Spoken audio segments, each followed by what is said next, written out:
Thanks, Chris. Hi, everybody. I'm Phillips. I'm with Squark. Squark creates accurate predictions with no program. Why is this a big deal? Because predictions in AI can now be as easy as a spreadsheet. We have plenty of data, right? But there's not enough insight in that data. Business decisions are typically descriptive and reactive. They're looking backwards. They're not predictive. Traditional tools, report and sort, don't get you to predictions. They help you look in the past and maybe understand what could happen in the future. BI, stats, charts and graphs, data visualization, they're great at summarizing large data sets. But again, they of themselves don't help you make decisions based on what's going to happen in the future. Legacy tools, they allow you to look at features and attributes of data and attempt to infer something. Like what characteristics in this data are most applicable to churn? You can guess. Artificial intelligence is fantastic at looking at structured data, even unstructured data, and identifying patterns that are important to be able to make predictions. In this case, looking at these features in this churn data and identifying which customers are likely to churn next. Traditionally, though, AI has been out of reach. It's been very expensive for most companies. It can be an on-premises solution. Data scientists are required, expert programmers. They're already gainfully employed and are also expensive. And traditionally, these projects have been something that requires a lot of cross-functionality and teaming across different business groups, from IT to designers to the business. They result in big projects. And this can result in long lead times. So by the time you actually get to the point where you built a predictive model, your business questions have changed. It's too late, it's not in time, and it's too expensive. Until now. Squark Seer is our product. It's a codeless machine learning capability for business users. You simply supervise machine learning. You upload training data. So in this case of customer churn, for example, though we support any data, you can ask any question you'd like, you would upload data about your customers who have churned or not in the past. Then you'd upload, let's say, your current customers that weren't in that training data set that you want to predict they're likely to churn based on what our system has learned about your past customers. And you click next. And what we do behind the scenes is we build, depending on how much time you give us to run, say 5 minutes, we might build thousands of models using different algorithms, from deep learners to gradient boosters to general linear models to lots of other algorithms that allow us to determine the best possible algorithm for your prediction. And how we know this works is we pull out some of your training data, right? And we do what's called cross-validation and testing as we create each model, surfacing the best possible model.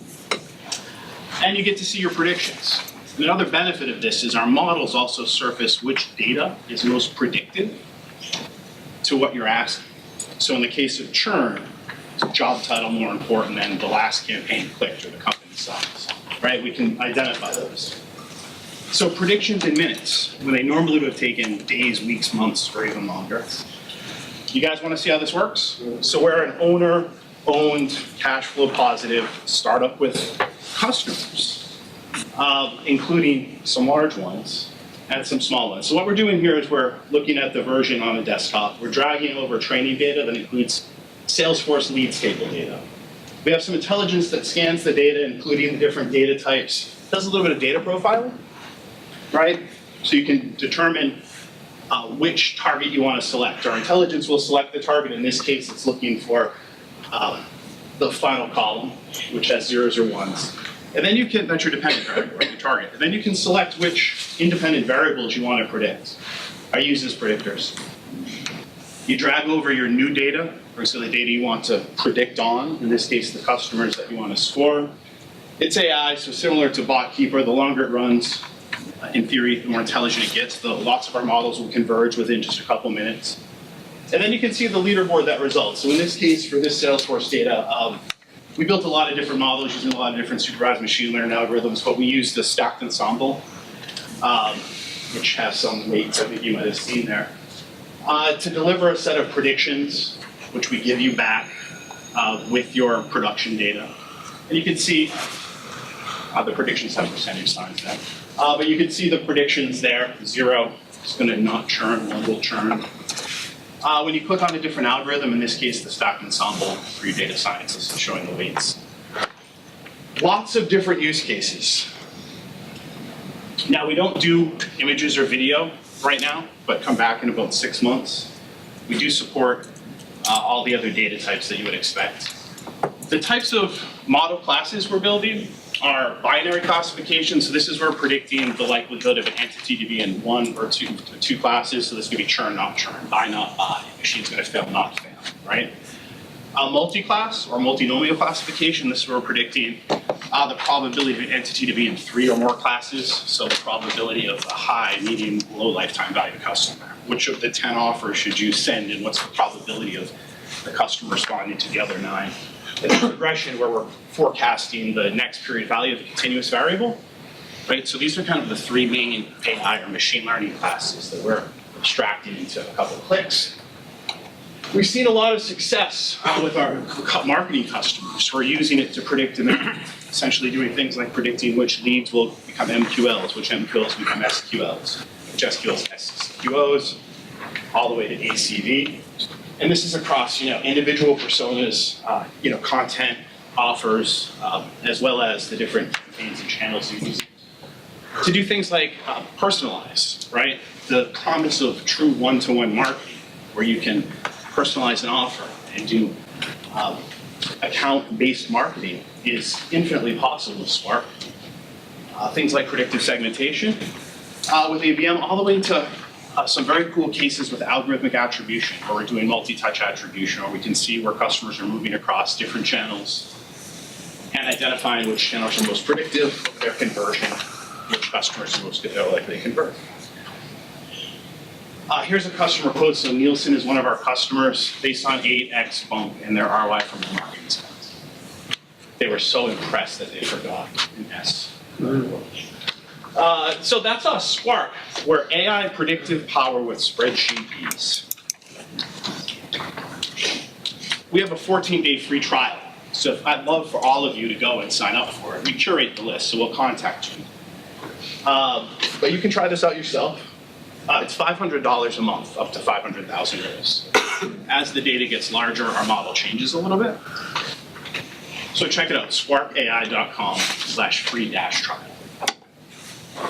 Any questions?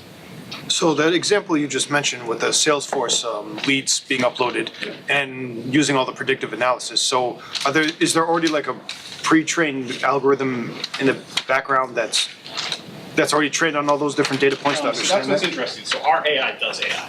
So all our algorithms are at their core. They're either static or dynamic or grids. We have a bunch of them. And so what we're doing is we're grabbing that data and we're building, we're hyperparameterizing a number of models, and then we're cross-validating to surface the best one across all those different algorithms. And then we'll do some ensemble. So it makes an analysis just based on that? It's complete. My marketing guy over there, John, laughs when I say it's completely bespoke, but it's truly bespoke. It's a meta model generator, right? It's literally generating a custom predictive model for your data. It's actually generating thousands, depending on how long you run it for. That validates each model and its parameterization to figure the best one for your data. So like when we do binary classification, we look at area under the curve, right? We just happen to stack the area under the curve. When we look at multinomial or multi-class, we look at like mean class per error, and when we look at regression, we look at residual deviance.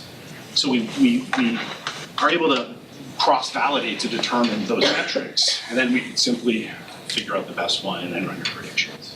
And we do it really quickly. It's like a data science team in a box. One of the fun things we do at Squark is we go to Kaggle and we download data sets, and we see how quickly we beat data scientists. And we have one of them before that we can submit. And sometimes we come in the middle. Other times we come in, number one. So it depends on the data. But I can tell you one thing: we do it quicker, faster, more accurately, and less expensive than anyone else I've seen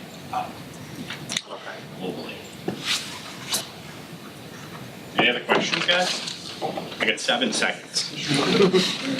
In the case of lead qualification, can you, like in the marketing use case, can you put that like on top of a Facebook pixel and feed that back? Yeah, so our system is inherently looking for a CSV upload.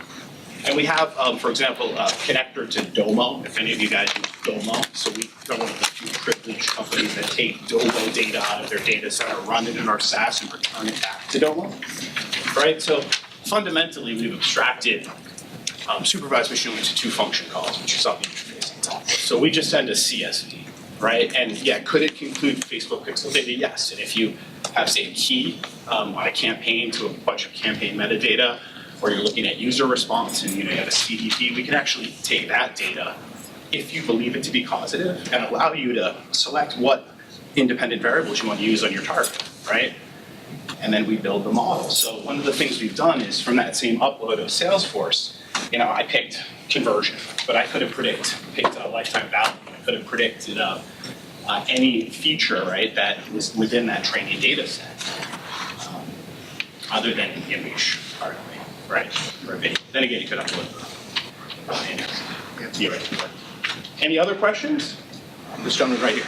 You need some help with, do customers need some help with data cleaning or setting up So, the input data? That's a good question. We didn't want to build redundant software. And so there's a lot of solutions out there that do data prep. Whether it's our friends at Domo and their awesome ETL capabilities, or companies like Paxata and Trifacta. So we actually have some IP internally that prepares the data for our algorithms.